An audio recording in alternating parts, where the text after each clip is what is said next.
Quand le péché affaiblit le sens moral, le pécheur ne discerne plus ses défauts et ne se rend pas compte de l'énormité du mal qu'il a commis.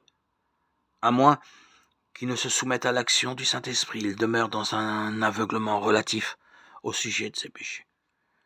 Ses confessions ne sont pas sincères.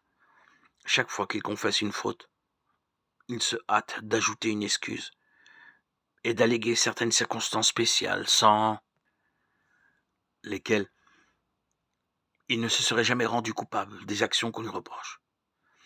Après avoir mangé du fruit défendu, Adam et Ève furent saisis de honte et d'effroi. Leur première pensée fut de chercher à se dissiper, se disculper de leurs fautes et à échapper à la redoutable sentence de la mort. Quand Dieu s'enquit de leur péché, Adam voulut en faire retomber la faute en partie sur Dieu et en partie sur sa compagne. La femme que tu as mise auprès de moi m'a donné de l'arbre et j'en ai mangé. La femme, à son tour, rejeta toute la faute sur le serpent en disant « Le serpent m'a séduite et j'en ai mangé. » Genèse 3, 12, 13. Pourquoi as-tu créé le serpent? Pourquoi l'as-tu laissé entrer en Éden? Ces questions impliquées dans son excuse ne tendaient qu'à faire retomber sur Dieu la responsabilité de leur chute.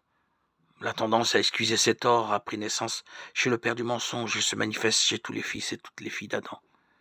Les confessions de ce genre ne sont pas inspirées par l'Esprit de Dieu et ne peuvent être agréées. La véritable repentance amène le pécheur à porter lui-même sa transgression et à la reconnaître sans fraude et sans hypocrisie. De même que le publicain, n'osant pas même lever les yeux au ciel, il dira « Ô Dieu, sois apaisé envers moi, qui suis un pécheur. » Ceux qui reconnaissent leur culpabilité seront justifiés, car Jésus présentera les mérites de son sang en faveur des âmes véritablement repentantes.